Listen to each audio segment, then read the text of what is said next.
We lost a member of the family last night. Before you get to worrying about Chris, it wasn't Chris. If I was to lose that girl, I don't think I could be standing here in front of you. I think that I don't know that I could stand at all if I was to lose that girl. But we lost Beamer, my black lab, and many of y'all have asked me to tell the story about Beamer, and I said that I would. I never did get around to doing that, and so now I want to tell you a little bit about Beamer. Grandma Lizzie, Chris's mama, always said when we'd get on to Beamer, or Beamer do something bad, or we was talking about Beamer, she would always say, Beamer is a good dog.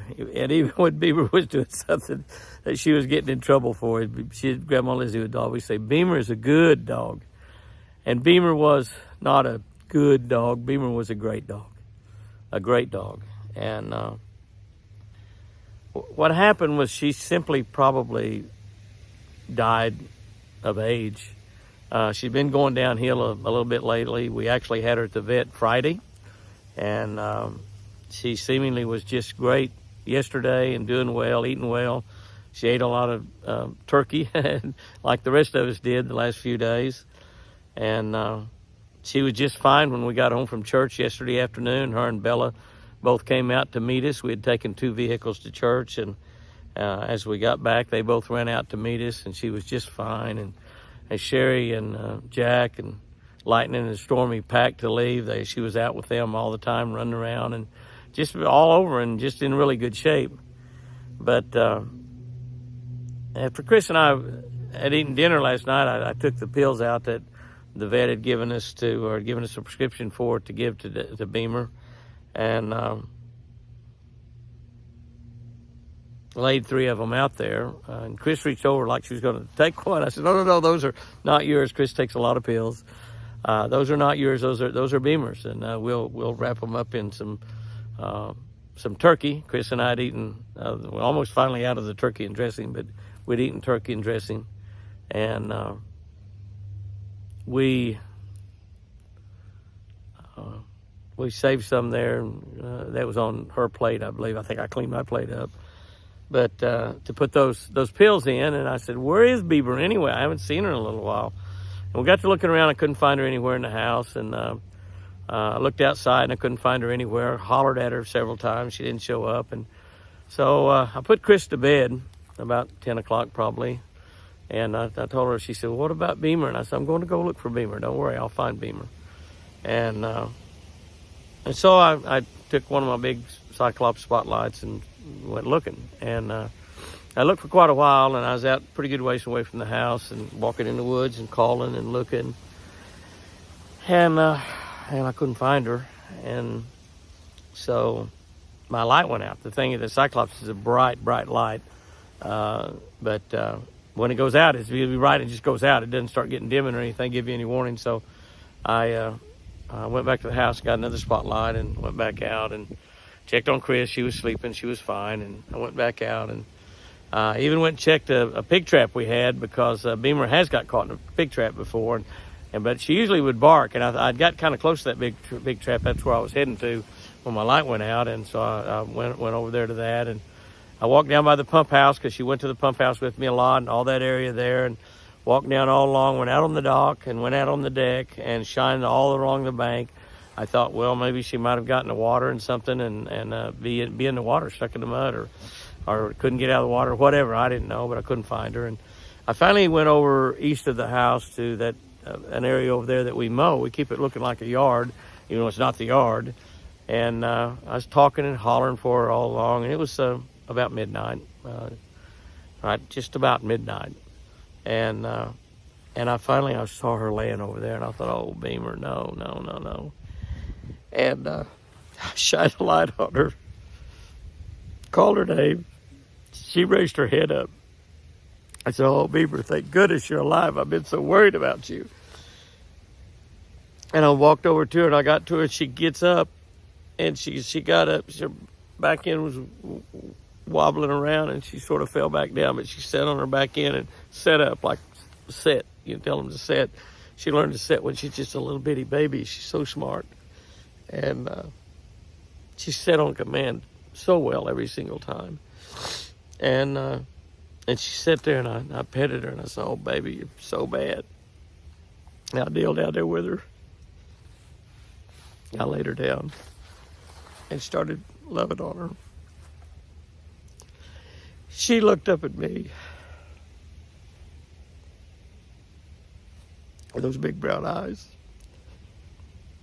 and looked at you like only a Labrador can, with all that love and affection.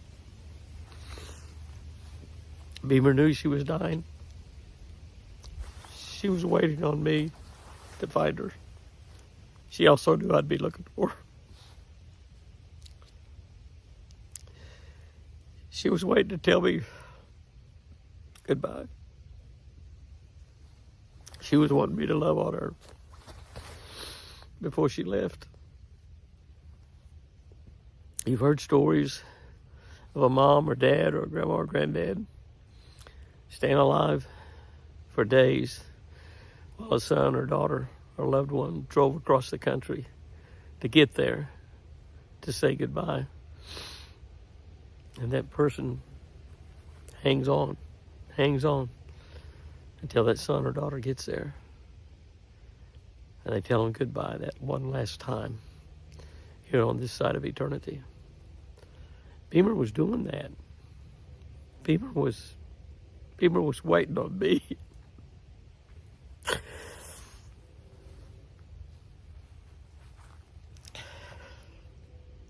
She looked at me with all that love. And I said, "Baby, I'll go. I'm gonna leave in a minute. I'm gonna go get the mule and take you home. You're gonna be okay." I knew she wasn't, but I didn't leave her. Just like she told me, "Don't leave. Don't leave me now." And I sat there until she died. She died pretty peacefully. She just was not breathing at all, hardly. I'd feel over trying to feel some pulse and could still feel a little pulse. And she took a big breath, and she wasn't breathing. She did that 2 or 3 times. And the last time, I laid her head down, and blood came out of her mouth, and I knew she was gone. But she waited to tell me goodbye. It was 12:30, 1 o'clock. And I went and got the mule and took her home. And Chris was still asleep. I got my phone and answered a couple hundred comments on YouTube to just try to put myself in a better mood. And I think maybe I did. But as I got ready to go to bed and I looked at Chris laying there, it was almost like she wasn't breathing. She's just laying there. She's not making any noise at all. And I could see that she was breathing. And I laid down there and snuggled up to her close. And I started praying. And I thank God for Beamer. God gives you those great pets. That's a gift. That's a blessing from God himself. And in the process, it crossed my mind how difficult it would be to lose my beautiful girl. I'm not sure I would care to go on without Chris. And I started praying as hard as I've ever prayed. And I've prayed a lot the last 19 months. God, keep her alive. Keep her alive. And as I talked to God, I guess I started crying and woke Chris up. And she asked me what was wrong. I said, "There's nothing wrong, baby. I'm fine." I took her to the bathroom, and she kept after me, and I didn't tell her about Beamer until this morning after she woke up. it was very, very, very difficult to tell Chris about Beamer. Beamer loved Chris, and Chris loved Beamer. But I did. But I've been promising you to tell you the story about Beamer. Beamer was a miracle dog, and she was born here on the ranch, born right there in our bedroom. Daisy, her mother, High Star Daisy. She was a kingdom dog from one of my buddy Hank Howes down in Houston, Texas. He's got a ministry called the Kingdom Dog Ministry, and he goes around to churches with his labs and shows doing all the fetching and everything with them. They're impeccably trained, and teaches the gospel and preaches the gospel, and has seen thousands of people saved because of those kingdom dogs. And one requirement if you get a kingdom dog is that you have to put a scripture to it. And I put Philippians 4:4 with Daisy and named her High Star Daisy. High Star Daisy. Philippians 4:4 says, rejoice in the Lord always. Again, I say rejoice. I rejoice today because I had Daisy and because I had Beamer. And when Beamer was born, she was in a litter of 12. Born on December 9, Beamer would have been 10 years old in less than 2 weeks. 10 years old. We've been talking about it, as a matter of fact. 10 years old, December 9th. Daisy was bred to one of Hank's Prophet, as a matter of fact, I think was the name of the dog, and bred to one of his very, very best dogs, and she just was an incredible lab. A great hunting lab. We hunted her on pheasant, dove, quail, coons, wild pigs. Amazing. You know, she was an amazing hunting dog and an amazing pet also. She died at 11 years old. Labs, particularly if you hunt them during their lifetime, don't seem to make it much past 10 years old. I've heard of labs going 16, 17 years, but it's highly unusual for them to live past 10 or 11 or 12 years old. That's just, that's just the nature of the breed, I believe. But Daisy was bred to one of Hank's prize, great, impeccably super smart dogs, and Daisy had a perfect litter. She had 12 puppies. She had 11, and I finally went back to bed. She had them in the middle of the night. I went back to bed, and Chris stayed up with her, and she woke me up. She said, we have one more. So she had 12. And get this, folks. She had 6 males, 6 females. She had 6 yellows, 6 blacks. Of the 6 yellows, 3 of them were girls, 3 of them were boys. Of the 6 blacks, 3 of them were girls, 3 of them were boys. Absolutely perfect litter. If you were to draw it up for a perfect litter of Labrador puppies, that would be it. And I wanted to keep one of those puppies, a little female. I want to keep a black one. And because I mostly use yellow labs during my life, because they can be out there hunting doves in September when it's 100 degrees and not be, nearly as hot as a black lab would be that time of the year. And but I wanted to have a black one. I hadn't had a black one in several dogs, so I kept Beamer. She was not the smallest one of the bunch, but she was like the second smallest one. And I wanted a small female, is what I wanted. And she was beautiful. She was gorgeous. My daughter Sherry kept a black male, I believe it's black, and my daughter kept a yellow. My granddaughter Jordan kept a yellow. She named that in Tebow.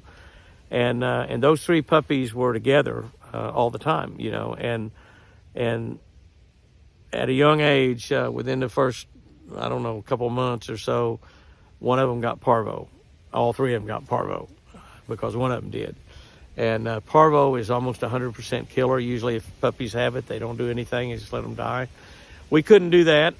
We sent them to the vets and spent thousands of dollars on those 3 dogs. Only one survived, and that was Beamer. Those 2 males were stocky and beautiful and much larger, but they didn't make it through the parvo. And most people won't even try to treat parvo in a puppy because it's usually just wasted money. But Beamer survived. And when we got her back from the vet, she was just skin and bones. Just a little bitty black puppy skeleton with black skin hanging on it. Not an ounce of fat on her. And she fattened up pretty good, though. And she stayed alive almost 10 years, and she's just been an incredibly great dog, a great hunting dog. We didn't hunt her near as much on upland game as we did Daisy, but we hunted her on pigs and coons and possums, and she was impeccably trained to not look twice at a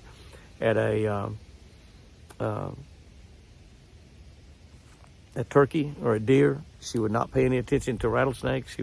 She'd stay back away from a rattlesnake, and she, after a time or two of not understanding the command, learned what stinky meant, and she wouldn't even get close to a skunk. So water turkeys, I was never able to keep her from going after a water turkey, and one of them poked her in a big hole in the side of her head one time, just missed her eye by a little bit and put her eye out. She hated wild pigs. I've seen her and Daisy, they were a team together when they'd get a wild pig. I've seen them kill a big boar, 300-pound or so boar, grab it by the hind legs, and another one grab it by the throat and actually kill it without either one of them getting ripped open by the tusks. Now, Beamer, during her lifetime, was ripped open 3 different times by a wild boar.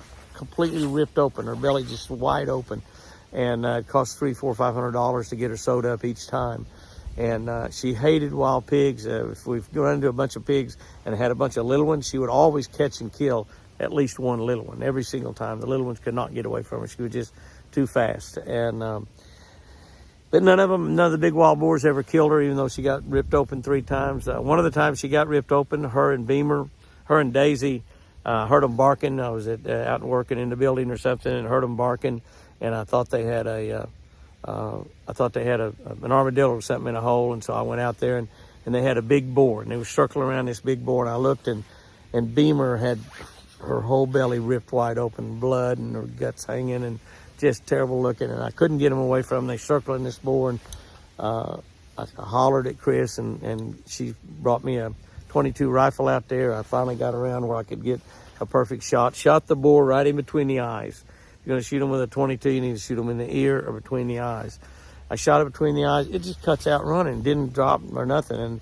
And the dogs are chasing it, and I'm trying to get another shot, and I couldn't get another shot. And I'm just scared to death that Beamer's going to, all her guts are going to fall out.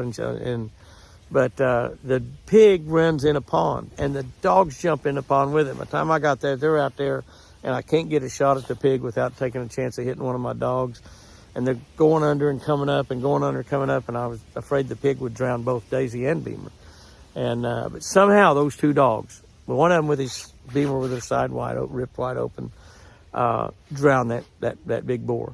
And he wasn't a giant boar, probably 200 pounds. And they drowned him. And finally, they were out there, and he didn't come back up. They would go under and up, under and up, under and up. He didn't come up. And so we got her out, took her to the vet. There's another $400 or $500 to get her sewed up. I think it was like $300 or $400 about every time, 3 different times she was ripped open by wild boars. So she's had several lives, like a cat with 9 lives. She's had several lives. Not only did she escape the parvo, she escaped all that other stuff too. Like I said, Grandma Lizzie, I always said Beamer is a good dog. Even if we getting on to her, she did something bad and we were scolding her, she'd just say, Beamer is a good dog. And she wasn't good, she was great. And she just was the perfect dog. She had such a great demeanor about her, would travel in a car for hundreds of miles and never give you any problem at all. At times was a little bit of a picky eater for a lab, because usually they'll eat about anything. But she just was a fantastic, special dog. And tremendous retriever, but so great of a house dog. She wouldn't get up on the furniture, wouldn't get up on the bed, unlike Sherry's dogs and Jordan's dogs, who do both. She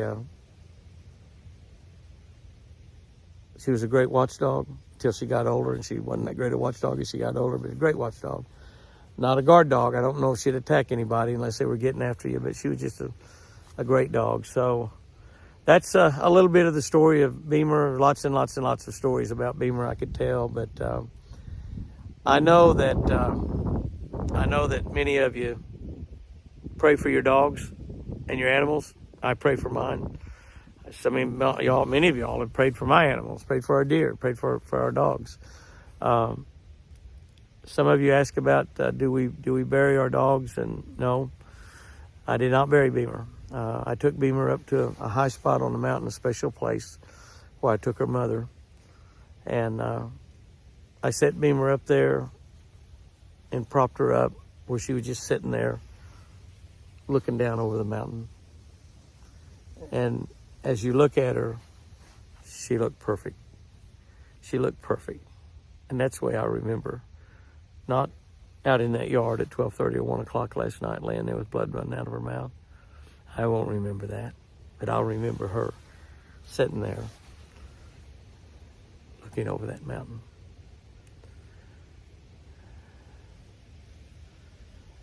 Beamer was a good dog. Grandma Lizzie, Beamer might be up there with you right now, as well as Daisy. Take good care of her. Take good care of her. I may have quite a few lambs in heaven. God created the animals. He said that there would be animals in heaven. And I'll be anxious to see Beamer again. And like Grandma said, Beamer was a good dog. Guys and girls, take care of your pets. Love on them. I sure do love you.